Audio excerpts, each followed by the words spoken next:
नमस्कार, मैं हूं संदीप चौधरी। आज सीधा सवाल में हम बात करेंगे 2024 के लोकसभा चुनाव की, उसकी तैयारियों की। और आज हमारी खास निगाह होगी विपक्षी खेमे पर। दो बैठक हो चुकी है विपक्षी महागठबंधन की। जून में हुई थी पटना में और जुलाई में बेंगलुरु में। फिर नाम भी रख दिया गया, नामकरण तो हो गया, इंडिया। अब इंडिया मिलेगा 2 दिन बाद, यानी कि 31 अगस्त को और 1 तारीख को, 1 सितंबर को भी यह बैठक जारी रहेगी देश की व्यावसायिक राजधानी मुंबई में। और इस बैठक से पहले कुछ अहम संकेत और जानकारियां मिल रही हैं सूत्रों के हवाले से। खबर यह है कि मुंबई में एक लोगो, इंडिया का एक लोगो तैयार हो जाएगा, एक झंडा भी होगा, एक संयोजक और अध्यक्ष पर भी सहमति बन जाएगी। और दावा यह किया जा रहा है कि एक साझा उम्मीदवार एनडीए के खिलाफ उतारने की तैयारियां चल पड़ी हैं। कई राज्यों में इस बाबत एक रूपरेखा तैयार भी हो गई है। पर यह तो पोस्चरिंग की बात है। अंतर्कलह जो चल रही है, चेहरा कौन होगा, इसको लेकर ताल अभी से ठोकी जा रही है। भूपेश बघेल की बात करें, अशोक गहलोत की बात करें, दोनों कांग्रेस के मुख्यमंत्री हैं राजस्थान छत्तीसगढ़ के। वो कह रहे हैं कि राहुल गांधी सबसे माकूल चेहरा है प्रधानमंत्री पद के लिए। अभी तो इंडिया का संयोजक कौन होगा, उसकी अगुवाई कौन करेगा, यह तय नहीं हुआ है। लेकिन चेहरे, प्रधानमंत्री के चेहरे की ताल ठोकी जा रही है। उधर जेडीयू की तरफ से भी श्रवण कुमार जो मंत्री हैं बिहार सरकार में, वो कहते हैं सब जगह एक ही चर्चा है कि नीतीश प्रधानमंत्री के लायक है। मुख्य प्रवक्ता जो हैं जेडीयू के नीरज कुमार, वो कहते हैं नीतीश जी विपक्ष की आवाज है, नीतीश जी की राष्ट्रीय स्वीकार्यता है। केसी त्यागी, सबसे वरिष्ठ नेताओं में से एक जेडीयू के, वो कहते हैं कि नीतीश कुमार प्रधानमंत्री पद की सारी योग्यताएं रखते हैं। इंडिया की नींव नीतीश कुमार ने ही रखी थी।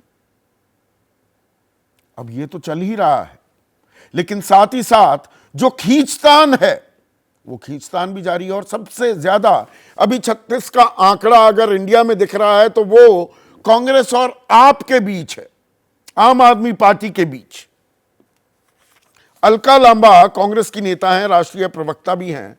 केजरीवाल को वो संघीवाल कह रही है कि संघीवाल इंडिया में सबसे बड़ी दरार ये कुर्सी के अलावा किसी का नहीं हो सकता। शब्दों पर गौर कीजिएगा, ये कुर्सी के अलावा किसी का नहीं हो सकता। संदीप दीक्षित वो कहते हैं कि आम आदमी पार्टी इंडिया से निकलने के लिए माहौल बना रही है। तो एक तरफ तो यह टकराव की स्थिति बनी हुई है और मुद्दों की भरमार तो है, लेकिन क्या एक राष्ट्रीय विकल्प के तौर पर कोई एजेंडा भी सामने रखेगा इंडिया? कोई कॉमन मिनिमम प्रोग्राम भी होने वाला है। और यह सवाल जरूरी इसलिए भी हो जाता है कि 1 साल हो चुका है विपक्ष को साधने, लामबंद करने की कोशिशों को। पिछले साल सितंबर के पहले हफ्ते में नीतीश कुमार दिल्ली आए थे, सोनिया गांधी, राहुल गांधी, इनसे मुलाकात की थी, केजरीवाल से मुलाकात की थी। उसके बाद हरियाणा में भी उन्होंने विपक्षी एकता को लेकर एक रैली को संबोधित किया था। तो क्या आखिरकार एक खाका तैयार होता दिखेगा इंडिया का? और इंडिया में क्या और विस्तार भी हो सकता है? अब दिलचस्प खबर आ रही है। आलोक शर्मा राष्ट्रीय प्रवक्ता हैं कांग्रेस के और आज मेरे कार्यक्रम में भी शरीक होने वाले हैं। वो कह रहे हैं एनडीए के 4-5 साथी इंडिया के संपर्क में। तो अभी तक जो अमूमन हम खबरें देखते थे कि बीजेपी ने सेंधमारी कर ली कांग्रेस में, विपक्षी गठबंधन में, विपक्ष के दलों को तोड़ दिया, यहां क्या उल्टी गंगा भी बहती दिखेगी? क्या अब इंडिया एनडीए में सेंधमारी की तैयारी कर रहा है? खबर यह भी आ रही है कि नीतीश कुमार ने शिरोमणि अकाली दल और आईएनएलडी से बातचीत की है, न्योता दिया है कि आप मुंबई आइए। लेकिन इससे भी बड़ी खबर एक और आ रही है और वो खबर है उत्तर प्रदेश से जुड़ी पुरानी कहावत है राजनीति की कि दिल्ली की गद्दी का रास्ता लखनऊ से होकर गुजरता है। भाई 80 लोकसभा सीटें हैं, जो उत्तर प्रदेश में भारी उसकी सत्ता बनती दिखती है अमूमन।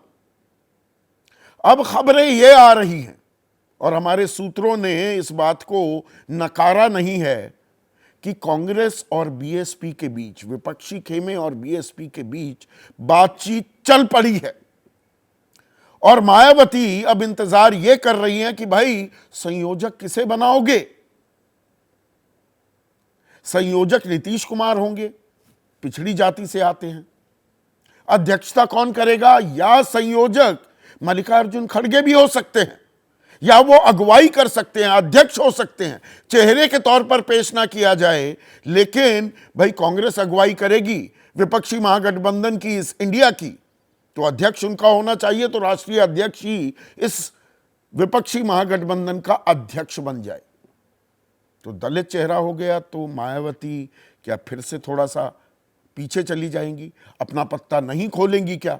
पर यह बहुत दिलचस्प हो जाएगा कि मायावती अपना पत्ता अभी खोल दें तो उन पर भ्रष्टाचार के गंभीर आरोप लगे हुए हैं। एक वो तलवार लटकी हुई है गिरफ्तारी की, उसे क्या वो अभी नजरअंदाज करने को तैयार हैं?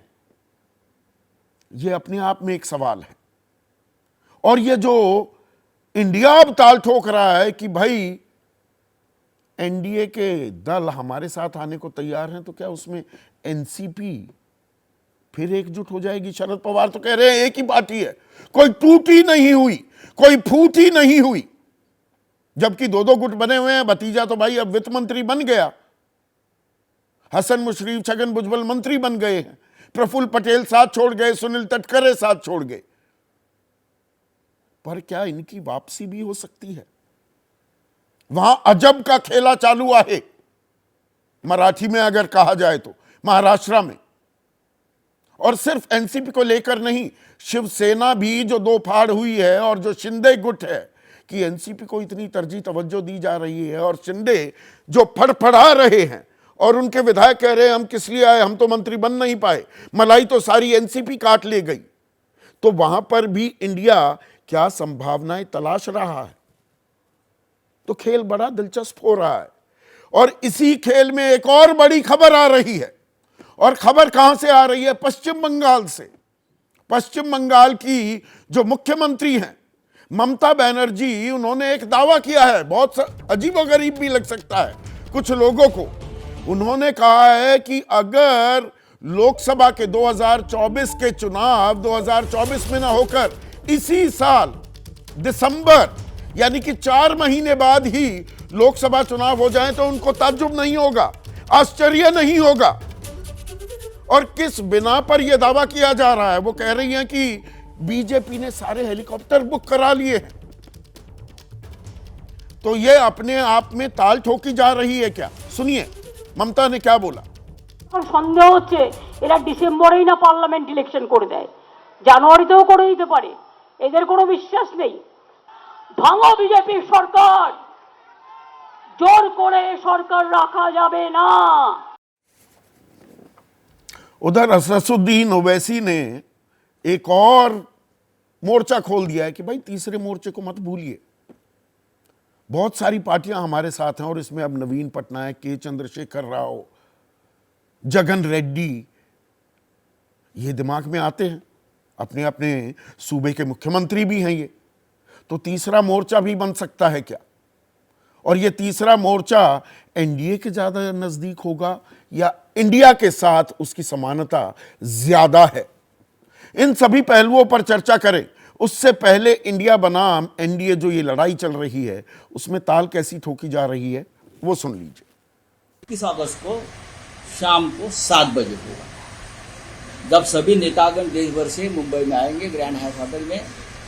उस मीटिंग में उस लोगों का, उस सिंबल का अनावरण होगा और ये लोगों से, इंडिया के लोगों से देश की जनता को, युवाओं को एक बहुत बड़ी प्रेरणा मिलेगी। फाइनलाइज कुछ और पार्टियां भी ज्वाइन कर रही हैं, तो सब मिल करके कौन कौन कहां लड़ेगा ये सब बात भी हम चाह रहे हैं कि जल्दी तय कर लें।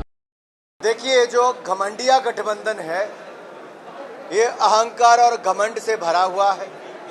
ओबीसी का अपमान करें, फिर माफी ना मांगे, फिर कोर्ट पर प्रश्न चिन्ह खड़ा कर दें। ये घमंड और अहंकार इनको कहीं नहीं ले जा सकता। ऐसे में आज का सीधा सवाल, इंडिया करेगा एनडीए में सेंधमारी और इंडिया की कलह मुंबई में होगी सुलह। चर्चा में मेरे साथ बीजेपी के जो सहयोगी हैं, आज उनके नुमाइंदों को मैंने न्योता दिया है।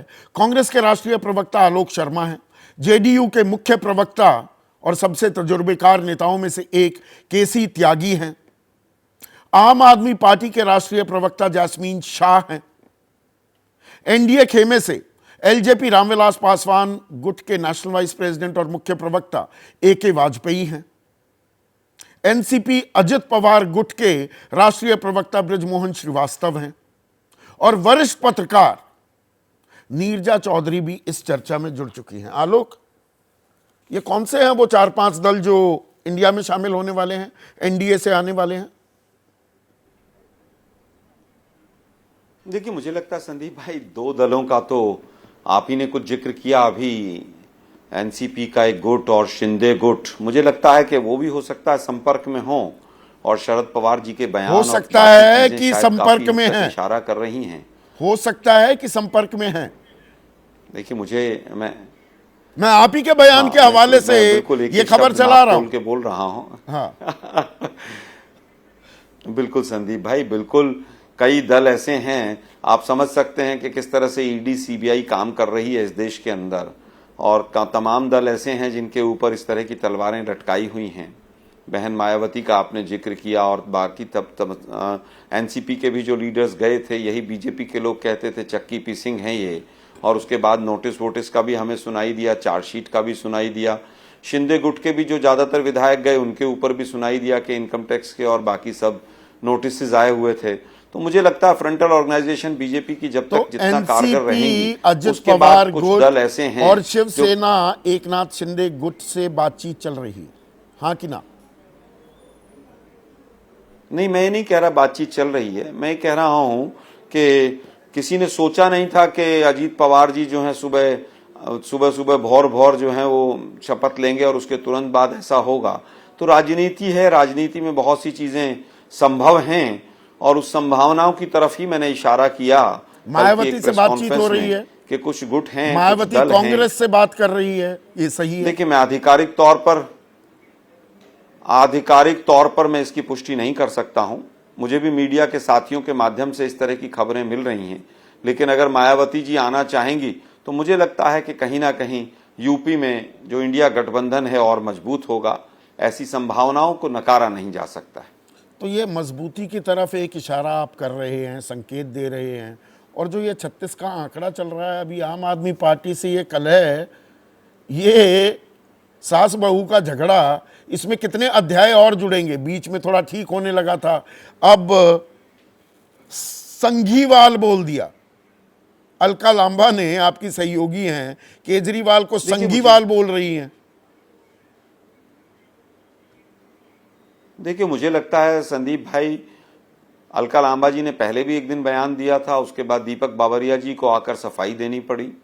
ये महागठबंधन का विषय है, ये पूरी कांग्रेस पार्टी से अरे जुड़ा भाई, हुआ अब वो विषय कांग्रेस वर्किंग कमेटी का किसी भी भी हिस्सा हो कांग्रेस के गई, व्यक्ति को तो कहीं ना अलका कहीं- लांबा के बयान को मैं तो गंभीरता से लूंगा।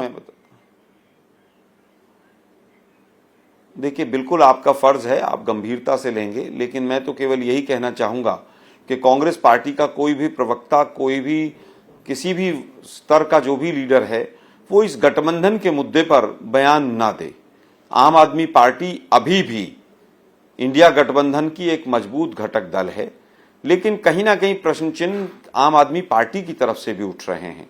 उनको क्लैरिफाई करना होगा कि जिस तरह के बयान केजरीवाल जी ने दिए, क्या वो उनकी पार्टी की लाइन है कि हम यहां भी लड़ेंगे, हम वहां भी लड़ेंगे, और कांग्रेस का विरोध और तमाम चीजें जिस तरह का छत्तीसगढ़ में भी बयान सुनने में आए हैं बिहार के बारे में। मुझे लगता है कि दोनों दलों को, दोनों पक्षों को संयम बरतने की आवश्यकता है। नूरा कुश्ती है या झगड़ा वाकई है? एक घमंडिया सरकार वहां पर बैठी हुई है। देखिए, मुझे लगता है कि कहीं झगड़ा नहीं है, कुछ वक्तव्य हैं और उनका समाधान निकाल लिया जाएगा, मुझे ऐसा लगता है। समाधान निकाल लिया जाएगा, संभल कर बोल रहे हैं जैस्मिन शाह, आलोक शर्मा, और ताकीद भी कर रहे हैं बाकी अपने सहयोगियों से कि इस तरह के बयान ना दिए जाएं। मुंबई तो जा रहे हैं ना केजरीवाल 31 को?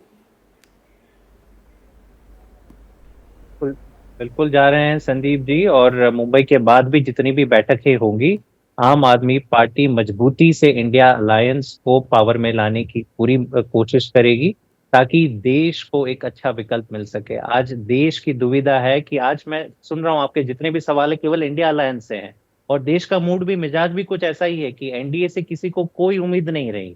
सब यही सोचना चाह रहे हैं, समझना चाह रहे हैं कि इंडिया अलायंस का नेक्स्ट स्टेप क्या होगा, कौन जोड़ेगा, कौन निकलेगा। तो ये मैं वेलकम करता हूं, लेकिन इसका मतलब ये भी नहीं है कि ये जो एक नेशनल अलायंस है उसके चलते राज्य में क्या क्या रणनीति बनती है। स्टेट इलेक्शन हम जानते हैं बखूबी, इंडियन वोटर भी जानता है कि राज्य चुनाव अलग होते हैं, केंद्र चुनाव अलग होते हैं। मतलब कहिए ये कमाल की राजनीति आप कर रहे हैं। पार्टी ने भी एक मिनट कुछ राज्यों के हिसाब से। जैस्मिन, मतलब विधानसभा चुनाव वो छत्तीसगढ़ हो, मध्य प्रदेश, राजस्थान, वहां अपने उम्मीदवार उतारोगे क्योंकि राज्य की राजनीति अलग, केंद्र की राजनीति अलग। इसी का दूसरा पहलू क्या ये हो जाएगा कि इसका मतलब मैं ये मानूं कि 2024 के लोकसभा चुनाव के लिए दिल्ली और पंजाब, जहां आपकी सबसे ज्यादा दखल है, वहां पर एक साझा उम्मीदवार होगा इंडिया की तरफ से। ये आप मान रहे हैं, राज्यों में आप अपने उम्मीदवार उतारेंगे, क्या आप ये कह रहे हैं? क्यों दिल्ली और पंजाब तक हम क्यों सीमित है संदीप जी? आज आम आदमी पार्टी एक नेशनल पार्टी है क्योंकि हमारा वोट शेयर गुजरात में भी मजबूत है, गोवा में भी मजबूत है, और कई ऐसे राज्य हैं जहां पे आम आदमी पार्टी तेजी से उभर रही है।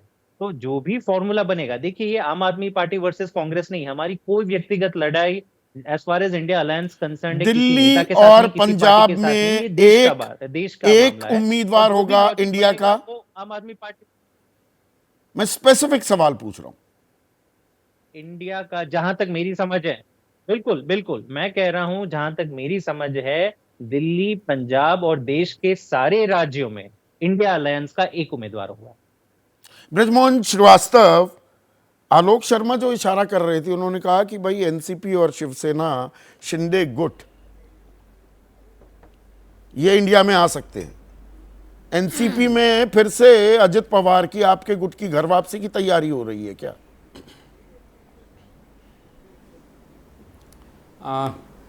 संदीप जी देखिए, मैं बिल्कुल इस बात को स्पष्ट कर दूं कि नेशनलिस्ट कांग्रेस पार्टी में किसी प्रकार का स्प्लिट नहीं हुआ है। ये इंट्रा पार्टी डेमोक्रेसी है। अच्छा। जिसमें हमारे कुछ जो वरिष्ठ नेता हैं वो हमारी पूरी पार्टी के रैंक एंड फाइल से सहमत नहीं है। उनको हक है कि वो अपने ढंग से राजनीति करें, लेकिन राष्ट्रवादी कांग्रेस का पूरा रैंक एंड फाइल आदरणीय अजीत दादा पवार और आदरणीय प्रफुल्ल पटेल के नेतृत्व में पूरी तौर से ये फैसला ले चुका है कि हम एनडीए के साथ काम करेंगे। और क्योंकि हम लोगों को पूरा ये विश्वास है, आज देश के 1 अरब 40 करोड़ लोगों के लिए अगर किसी के पास इस देश के आने वाले दिनों का कोई अगर ब्लूप्रिंट है तो आदरणीय नरेंद्र मोदी जी के पास है। आप देखिए कि कल उन्होंने किस एनसीपी का नेता कौन है? से अपनी बात को रखा है। एनसीपी का नेता आप कह रहे हैं कोई टूट नहीं हुई। एक मिनट ब्रजमोहन श्रीवास्तव, आदरणीय अजीत पवार जी, शरद पवार, फिर उनकी हैसियत क्या है एनसीपी में? शरद पवार क्या है एनसीपी में? अगर मैंने कहा ना, शरद पवार जी हमारी पार्टी के लीडर हैं, लेकिन वो हमारे मुद्दे से सहमत नहीं है। निर्णय किसका चलेगा? निर्णय चलेगा हमारे एनसीपी किसकी है? शरद पवार की कि अजित पवार की? वो जो फैसला लेता है। एनसीपी किसकी है? शरद पवार की, अजित पवार की? आज राष्ट्रवादी कांग्रेस पार्टी, आज राष्ट्रवादी कांग्रेस पार्टी पूरी तौर से आदरणीय अजीत दादा पवार की है और उनके नेतृत्व में पूरे देश में काम कर रही है। उसके कार्यकारी अध्यक्ष आदरणीय प्रफुल्ल पटेल साहब है। इसमें किसी प्रकार का कोई भ्रम हमारे रैंक एंड फाइल को नहीं है। तो पार्टी में टूट तो हो गई, कुछ अगर लीडर पार्टी में टूट तो हो गई, महसूस करते हैं ये टूट नहीं हुई। अगर कुछ लोग हमारे फैसले से असहमत है, इसे टूट कैसे कहा जा सकता है? कुछ लोग हो सकते हैं, लेकिन हमारी पूरी पार्टी इंटैक्ट है और हमारी पार्टी के नेता आदरणीय अजीत दादा पवार है। क्योंकि हम लोगों का पूरा यह विश्वास है कि आज देश को जिस प्रकार से मजबूत, और आप एनडीए छोड़ने वाले, अगर उस फ्रेम में, अगर उस एनडीए छोड़ने वाले नहीं हैं आप ये कह रहे हैं? बिल्कुल एनडीए को नहीं छोड़ेंगे। बिल्कुल नहीं छोड़ने वाले। हम लोग एनडीए के साथ हैं और एनडीए के साथ कंधे से कंधा लगाकर वो हम लोग काम 2019 करेंगे, में जिससे देश में जो फिर से हुआ आदरणीय था, नरेंद्र मोदी जी के नेतृत्व सुबह में सुबह सरकार बन सके 2024 में। सुबह सुबह शपथ ग्रहण हो भी गई थी, लगा एनसीपी और बीजेपी की सरकार बनेगी, कुछ ही दिन बाद फिर उल्टा हो गया था। कुछ खेला तो नहीं हो रहा। देखिए, वो जो मेरे बिल्कुल नहीं, जो हुआ था, मैं सोचता हूं उसके बाद बहुत सारी चीज़ों में परिवर्तन आया है, बहुत सोच में परिवर्तन आया है और देश की ज़रूरतों के हिसाब से किसी भी राजनीतिक दल को जो निर्णय लेना होता है वो अपने रैंक एंड फाइल और अपने मतदाताओं के अनुरूप लेना होता है। आज देश का मतदाता और हमारी पार्टी का रैंक एंड फाइल इस बात पे पूरी तौर से सहमत है कि अगर देश को कोई अच्छा शिवसेना नेतृत्व मिल शिंदे गुट सकता भी है, रहेगा तो एनडीए में। नरेंद्र मोदी जी के नेतृत्व में मिल सकता है। शिवसेना- इसलिए हम एनडीए के साथ हैं। शिवसेना शिंदे गुट भी रहेगा। हम तो वो फड़फड़ा रहे हैं ना, आप आ देखिए, गए मैं सारे संदीप जी, मलाईदार मैं ये मान के मंत्रालय चलता हूं आप कि ले गए, उनके विधायकों को कुछ नहीं मिला, वो इंतजार ही कर रहे हैं, कतार में हैं। फिर भी मैं आपको संदीप जी इस बात को भी स्पष्ट नहीं संदीप जी मैं इस बात को स्पष्ट कर दूं, बगैर आदरणीय मुख्यमंत्री के ये फैसला नहीं हुआ है। जब उनकी सहमति है, उन्होंने भी अपने यहाँ पर बातचीत की है, सहमति के बाद ही हम लोगों को विभागों का वो तो कह रहे हैं वितरण 1 साल हुआ से है। मुझे इस चेकमेट मामले करने में की आदरणीय कोशिश की एकनाथ जा शिंदे रही है। साहब का मैं शिंदे ऑन रिकॉर्ड हैं, वो तो कह रहे हैं वो मुझे 1 साल किसके से लिए कह रहे हैं वो, पर उन्होंने एनसीपी का नाम तो नहीं लिया, उन्होंने ये तो नहीं कहा कि हम लोग इसके लिए जिम्मेदार हैं। किसको उनके कह पास रहे भी हैं? अपनी जानकारी होगी, लेकिन मैं एक बात स्पष्ट करना चाहता हूं। हाँ। अब ये तो इस बारे में आदरणीय एकनाथ शिंदे साहब बता सकते हैं ना, मैं अपनी तरफ से बात कह सकता हूं कि हम लोग पूरी तौर से आदरणीय एकनाथ शिंदे साहब के साथ वहां महाराष्ट्र की राजनीति में हैं और वहां हमारा जो गठबंधन है वो पूरी शक्ति के साथ चुनाव लड़ेगा, ये बिल्कुल स्पष्ट है। केसी इसमें हमें त्यागी किसी प्रकार का कोई दुविधा नहीं है। 1 साल और होने जो हम को लोगों आया मिला है, ठीक है, केसी त्यागी 1 साल होने को आया है जब आपके नेता नीतीश कुमार पहले हफ्ते में सितंबर के पिछले साल दिल्ली आए थे और ये विपक्षी एकता की मुहिम में लग गए थे। तो 31 अगस्त और 1 सितंबर को क्या 4 सवाल हैं, एक सिलसिलेवार तरीके से पूछूंगा। राष्ट्रीय संयोजक कौन होगा? इंडिया महागठबंधन का क्या तय हो जाएगा या हो जाना चाहिए?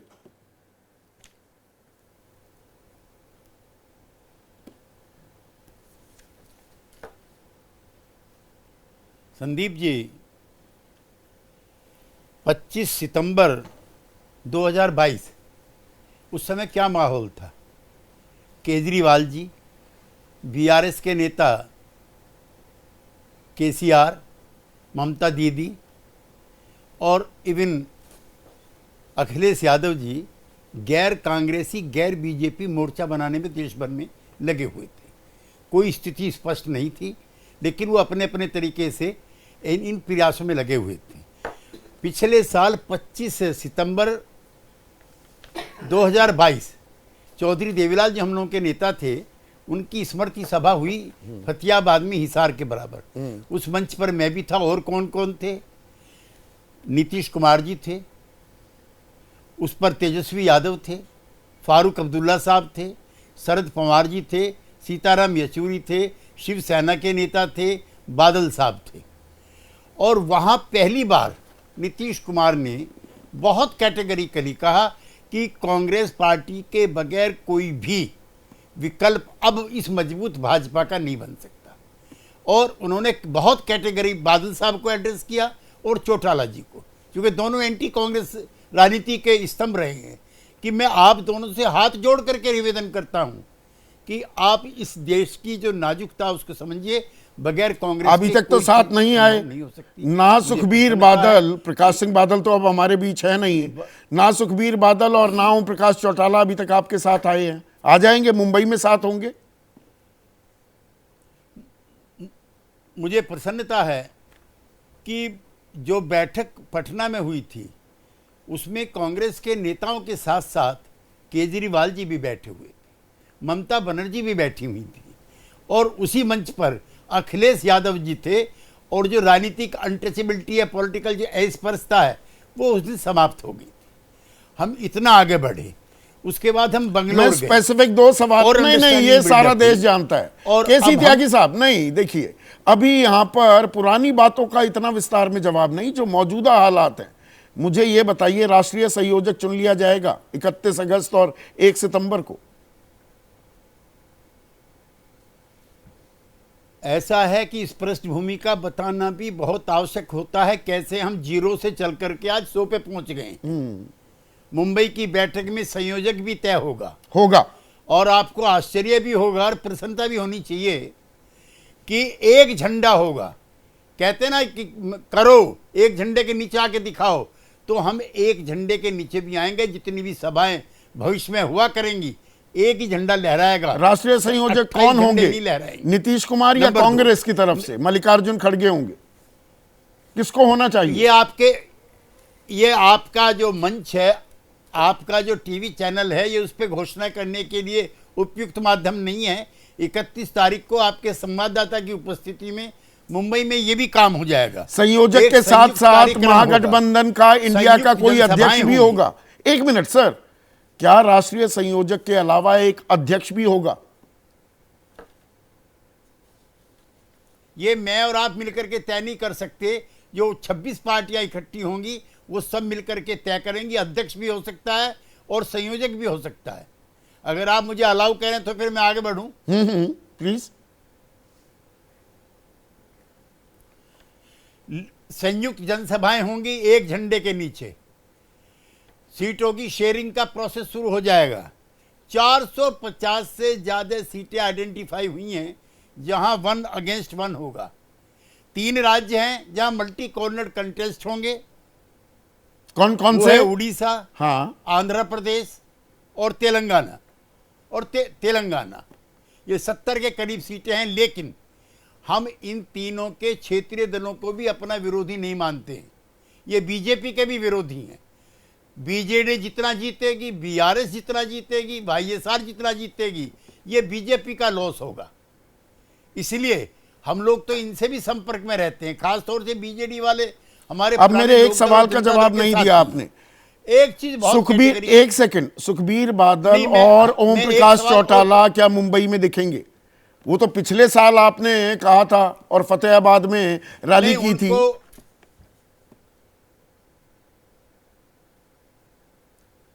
अभी हमारे गठबंधन ने इस तरह का कोई तय नहीं किया है कि वो 31 तारीख को रहेंगे, लेकिन वो एनडीए का हिस्सा नहीं रहना चाहते हैं। ऐसा उन्होंने नीतीश कुमार जी भी, और परसों में चौटाला जी से मिलने गया था, उन्होंने संकेत दिए थे कि वो एनडीए के हिस्सा नहीं रहना चाहते। ये इंडिया के नेतृत्व के ऊपर डिपेंड करता है कि वो बादल साहब को और इनेलो को इनवाइट करते हैं या नहीं करते हैं। हमारी जरूर इच्छा है। आपकी इच्छा है, आप ये कह रहे हैं। एक मिनट, अब ए.के. वाजपेयी, एक सेकंड, ए.के. वाजपेयी, ममता बनर्जी ने जो अभी ये दावा किया है कि देखिए चुनाव दिसंबर में हो सकते हैं, इसी साल लोकसभा के चुनाव, सारे हेलीकॉप्टर बुक करा लिए हैं। ये एनडीए बनाम इंडिया की ये जो लड़ाई, क्या ये कांटे की टक्कर होती दिख रही है? ये उसकी एक बानगी देख रहे हैं या सिर्फ काइट फ्लाइंग, पतंगबाजी कर रही है ममता बनर्जी? देखिए, ऐसा है, जहाँ तक हमारा संभव है, हम लोग ये मानते हैं कि अभी 1 साल के अंदर गठबंधन का शुरू हुआ है, मतलब एक स्टेप जो होता है, और परस्पर विरोध और अंतर कलह इतनी ज़्यादा है कि लगता नहीं कि कहीं कुछ बन पाएगा। जैसे पहली जो सबसे बड़ी लड़ाई सबको मालूम है कि चेहरे की लड़ाई है। अगर 2 टीमें मैदान में, ये कह रहे हैं अभी त्यागी जी कि 450 सीटों पे 1 to 1 करेगी, तो इसका मतलब होगा मैदान में 2 टीमें हैं। एक टीम मोदी है और एक टीम के पास नाम नहीं है कप्तान। अच्छा, हमारे यहाँ प्रेसिडेंशियल फॉर्म ऑफ इलेक्शंस होते हैं, राष्ट्रपति प्रणाली है कि संसदीय प्रणाली है कि भाई चेहरा तो जरूर होना होगा? अरे ये तो ये बना रहे हैं ना। अच्छा, ये बना रहे हैं, आप बनवा रहे हैं? बात कर रहे हैं, खुद ही कह रहे हैं कि 450 पे 1 to 1 करेंगे। हाँ। ये बना रहे हैं क्योंकि 450 पे ये कह रहे हैं हमारा 1 to 1 करेंगे हम। ये तो खुद ही कह रहे हैं ना जी। हम तो नहीं कह रहे कि प्रेसिडेंशियल, हम तो कह रहे हैं डेमोक्रेसी है, प्रजातंत्र है, सारी पार्टियां स्वतंत्र है लड़ने के लिए, जहां मर्जी जो मर्जी लड़े। लेकिन इनका ये डिसीजन जो अभी त्यागी जी ने कम्युनिकेट किया है कि हम 450 सीटों पे 1 to 1 करेंगे, तो इसी का दूसरा क्वेश्चन जनता के दिमाग में आता है कि एक तरफ मोदी टीम है, दूसरी तरफ कौन है, उसका जवाब आता नहीं। उसका जवाब आता है कि 26 लोग हैं। तो 26 लोग हैं तो 26 लोगों में नहीं, आपके कोई पास 4 तो बार का 39 मुख्यमंत्री, हैं। कोई 3 बार का, आपके- कोई वर्तमान का मुख्यमंत्री। आपके पास तो 39 हैं, पर उस 39 हमारे यहाँ में नहीं है, हमारे यहाँ तो एक ही है। ना, ना, ना, नहीं ना, नहीं, ना। दल 39 है ना। हमारे यहाँ दल एक ही 39 है है। सर्वमान्य नेता। सुनिए तो, दल तो दल से 39 नहीं, नेता है। की- शिवसेना नेता एनसीपी की की बात बात कर है। रहा था मैं। एक मिनट सुनिए ना, ए.के. वाजपेयी, ये एलजेपी एक परिवार हो गया है कि यहां भी चाचा भतीजे की कलह अभी चलती रहेगी। पता लगा कि आप तो अनुमान हैं ही बीजेपी के, आप बीजेपी के साथ रहे और पशुपति पारस वो नाराज होने लगे। ये 4-5 की जो ये बातें कर रहे हैं, कहां निगाहें हैं इंडिया की? देखिए संदीप जी, आप बड़े सीनियर पत्रकार हैं, आपने सारा देखा हुआ है। याद करिए, एनडीए का और यूपीए का दोनों का इतिहास देखिए। एक पार्टी दो को छोड़ के सारी पार्टियां कभी इधर कभी इधर। ममता दीदी कभी हमारे साथ, कभी यूपीए के साथ। नीतीश बाबू कभी हमारे अरे साथ, मौसम वैज्ञानिक कभी तो यूपीए के रामविलास साथ। पासवान ये सारी थे, पार्टियों का हाल यही रहा है। आपके मेंटर, अरे भाई, ओरिजिनल मौसम वैज्ञानिक। हम हमारे वो तो क्वालिटी है ना। अगर नेता का अगर विजन नहीं होगा, दूरदर्शिता नहीं होगा, तो नेतागिरी क्या करेगा भाई? ये तो अच्छी बात है ना। देखिए, सवाल वो नहीं है, सवाल ये है क्या मोदी को हटाने में ये जो गठबंधन 1 साल से बन रहा है, क्या किसी तरह की सक्षमता इसमें दिख रही है? तो हमारा ये जवाब अपने बड़ा आप में सीधा जायज सवाल है इनका आपका, परस्पर ये जायज विरोधाभास- सवाल है। नीरजा चौधरी, अब 31 और 1 सितंबर को, 31 अगस्त 1 सितंबर को मुंबई में जो बैठक होगी, यक्ष प्रश्न या सबसे बड़ा सवाल और सीधा सवाल क्या इंडिया के सामने जो मुंह बाई खड़ा है वो कि संयोजक कौन होगा, इसकी अगुवाई कौन करेगा, क्या वो तय होता दिख रहा है? और इसमें मैं 67, 77 और 1989 की भी बात करना चाहूंगा। 67 में विपक्षी एकता की ग्लू गोंद बने थे राम मनोहर लोहिया, 77 में जयप्रकाश थे, 89 में वीपी सिंह थे। यहां गोंद कोई बनेगा या अभी उसकी तलाश जारी है?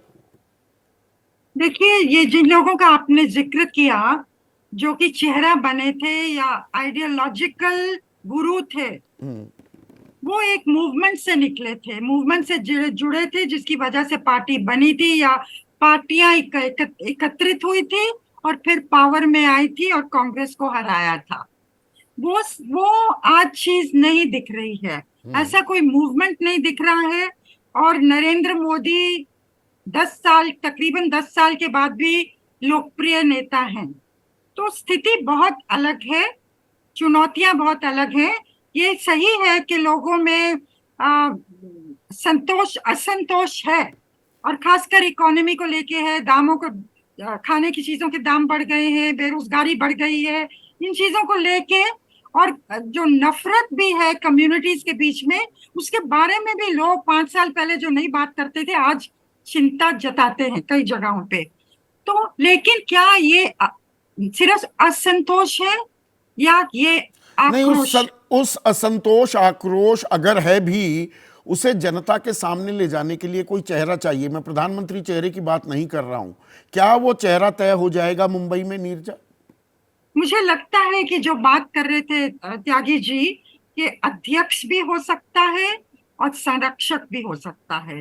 हो सकता है एक कांग्रेस का हो और एक रीजनल पार्टी का हो। जरूरी नहीं है इनमें से कोई भी प्रधानमंत्री का चेहरा हो। ठीक है, अगर प्रधानमंत्री के चेहरे को हटा देते हैं, संयोजक या संरक्षक जो आपने कहा वो नीतीश कुमार बन जाएं, अध्यक्ष मल्लिकार्जुन खड़गे, उसमें पिछड़ी जाति और दलित वोट बैंक भी सत्ता है, नॉर्थ और साउथ भी कवर हो जाते हैं, दक्षिण से आते हैं मल्लिकार्जुन खड़गे, नॉर्थ में नीतीश कुमार की अपनी एक छाप है, अपनी एक पहचान है, तो क्या ये एक वर्केबल फॉर्मूला दिखता है? और इसमें मायावती के साथ जो तारतम्य बिठाने की कोशिश होती है, ये दरअसल रोड़ा तो नहीं बन जाएगा?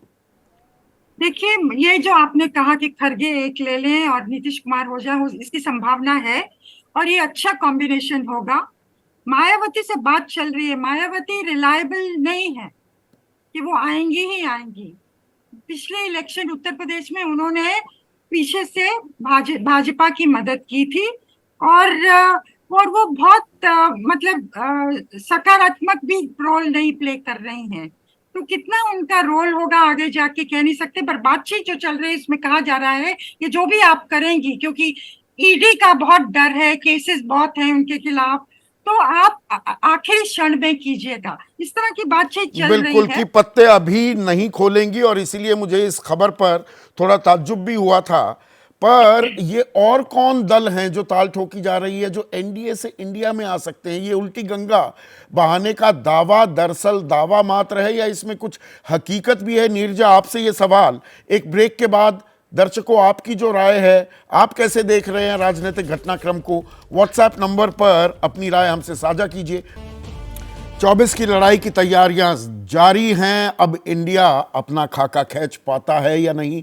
एनडीए मोर और लेस सेटल्ड है। ऐसे में नीरजा, जो दावा किया जा रहा है इंडिया की तरफ से कि एनडीए के कुछ दल, 4-5 दल, वो आ सकते हैं इंडिया में, ये विशफुल थिंकिंग है या कुछ ऐसे संकेत मिल रहे? देखिए, एकनाथ शिंदे का जो ग्रुप है उसमें बहुत लोग नाखुश हैं, जो वो चाहते थे नहीं मिला। अगर एकनाथ शिंदे को हटाते हैं और अजीत पवार को बनाते हैं सीएम महाराष्ट्र में, तो प्रॉब्लम हो सकती है, वो सुना है। बाकी पार्टियां इस तरफ शिफ्ट कर जाएंगी ऐसा मैंने सुना नहीं है, अभी तक तो कुछ दिखा नहीं इसके बारे में। आईएनएलडी और शिरोमणि अकाली दल, देखिए, अकाली दल के बारे में तो यहाँ भी बातचीत हो रही है, वहां भी बातचीत हो रही है, दोनों तरफ बातचीत हो रही है। तो जैसा कि किसी नेता ने कहा भाजपा के, पहले आप हमें, किसी ने सवाल किया उनसे अकाली दल क्या करने वाला है, तो उन्होंने कहा पहले आप मुझे जवाब दीजिए शरद पवार क्या करने वाले हैं, फिर हम जवाब देंगे अकाली दल क्या करने वाला तो है। मतलब धड़कने तो दोनों खेमों में तेज हैं। और ऐसे में ये ममता बनर्जी का कहना कि दिसंबर में ही लोकसभा चुनाव हो सकते हैं इसी साल, जी सारे हेलीकॉप्टर बुक करा लिए बीजेपी वालों ने, ये पतंगबाजी कर रही हैं, तैयारियों का डंका बजा रही हैं, बीजेपी पर गुगली डाल रही हैं। क्या कर रही हैं ममता बनर्जी? आप मेरे से पूछ रहे हैं किसी जी और जी से? जी, आपसे ही नीरजा। देखिए, एक कुछ महीने पहले आपको याद होगा इसके बारे में बहुत बज़ था, बहुत स्पेक्यूलेशन चल रही थी कि क्या चुनाव दिसंबर तक हो सकते हैं, और क्योंकि ऑपोजिशन को तैयारी का समय नहीं दिया जाए, 1-on-1 करने का समय नहीं दिया जाए, ये रणनीति हो सकती है। और ऑपोजिशन भी, देखिए 2 मीटिंग्स हो गई हैं और अभी तक आप संयोजक भी नहीं तय हुआ और कन्वीनर भी नहीं तय हुआ, मतलब अध्यक्ष और कन्वीनर कौन होगा ये नहीं तय हुआ। असली काम 1-on-1 होगा। तो ये अपने आप में क्या हाँ, मैं समझ गया। केसी त्यागी, आप कुछ जोड़ना भी चाह रहे थे, और दरअसल ममता बनर्जी ताकीद कर रही हैं क्या इंडिया गठबंधन वालों को, सभी नेताओं को, कि भैया तैयारियां कर लो, पता लगा कि कोई गुगली आ गई और जल्द हो गए चुनाव तो आप अधर में ही लटके रह जाएंगे? मैं संदीप जी पुरानी घटनाएं सुनाऊंगा, फिर आप कहेंगे कि अतीत की बातें हैं। मुझे 67 का थोड़ा बहुत याद है, 77 का तो मैं हिस्सा रहा हूँ, 89 में मैं एमपी रहा हूँ। बहुत कंफर्टेबल सिचुएशन तब भी नहीं थी। उत्तर प्रदेश में मुलायम सिंह और अजीत सिंह के बीच में टिकट बंटवारा ऐसा ही था जैसा आज मायावती और अखिलेश यादव के बीच में। ये कॉन्ट्राडिक्शंस रहेंगे। 77 का भी मैं बताऊं, जॉर्ज फर्नांडिस की चिट्ठी है, क्या फ़ायदा चुनाव लड़ने से, boycott the election, she will rig the poll. ये वो बोल रहे थे कि चुनाव का बहिष्कार कर दो, और वो खुद जेल में रहते हुए 2 लाख वोट से जीत गए। तो समय काल परिस्थितियां अपना रोल प्ले करती हैं, मेरा ये मानना है। और नीरजा जी, मैं आपसे डिसएग्री करता हूं, आप मेरी पुरानी साथी हैं, आपने कैसे कह दिया कोई आंदोलन नहीं है। 750 लोग शहीद हुए किसान आंदोलन में, 1.5 साल तक तीनों वो गैर राजनीतिक आंदोलन था, काम करते रहे, वो गैर राजनीतिक आंदोलन था, और दिल्ली में भी काम करते। लेकिन ये एलीट का नहीं था, ये संभ्रांत लोगों का नहीं था, ये मोमबत्ती वालों का नहीं था। इसके जलूस इंडिया गेट पे नहीं निकले थे। एक भी शहीद के लिए मोमबत्तियां जली क्या इंडिया गेट पे? मजदूर आंदोलन नाम की देश में कोई चीज नहीं है। जितने उनके ट्रेड यूनियन राइट है सब छिन गए हैं, सारे पीएसयू बंद हो गए हैं, सबके सब जो है प्राइवेट सेक्टर में शिफ्ट हो गए हैं। ये कोई छोटी घटनाएं नहीं है। ममता बनर्जी का कहना, मैं अब वो जो सवाल मैंने आपसे पूछा, ममता बनर्जी क्या ये कह रही हैं भैया तैयारियां कर लो मुकम्मल? वो खाका तैयार कर लो, पता लगा कि जल्द करवा लिए चुनाव तो बीच में ही अधर में अटक जाओगे। क्या ये कह रही हैं ममता बनर्जी इंडिया के नेताओं को? ममता दीदी का कहने से मैं 100% सहमत हूं। मोदी जी को सरप्राइज देने की आदत है और वो ये काम कर सकते हैं, लेकिन इसके नतीजे भी जब जब हुए हैं, हम और नीरजा जी गवाह हैं। जब लाल कृष्ण आडवाणी और प्रमोद महाजन ने दबाव डाल करके पहले चुनाव करा दिए थे गुडफिल के चक्कर में, हाँ, इंडिया शाइनिंग, तो बाद में उल्टा पड़ गया था। भी लगाई थी कि आपने क्या किया। Time is running out. Jasmine Shah, क्या ये पड़ कह रही है ममता बनर्जी?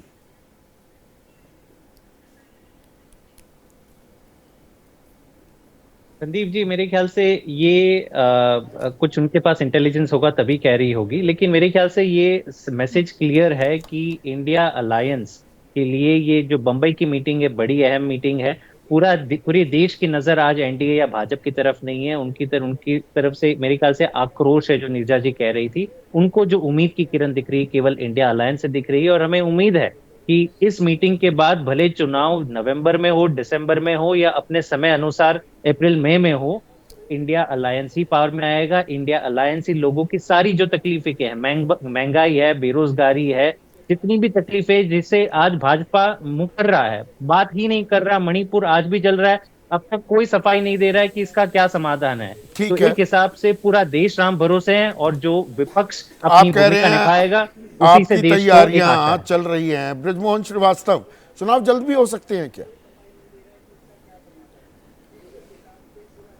संदीप जी देखिए, जब इस प्रकार की बातें आती हैं कि चुनाव जल्दी हो सकते हैं, बहुत तैयारी हो गई, हेलीकॉप्टर पूरे बुक हो गए, तो इससे कहीं ना कहीं ये लगता है कि कहीं आईएनडीआई की लीडर्स को इस बात का विश्वास हो रहा है कि वो ये चुनाव जीत नहीं पाएंगे। इसके पहले इस प्रकार के सिग्नल्स दिए जाते हैं। जैसे कि मैं आपसे एक बात कहना चाहता हूँ, बेंगलोर में ये तय हुआ था कि दिल्ली के अंदर आईएनडीआई अपना एक सेक्रेटरिएट शुरू कर देगा।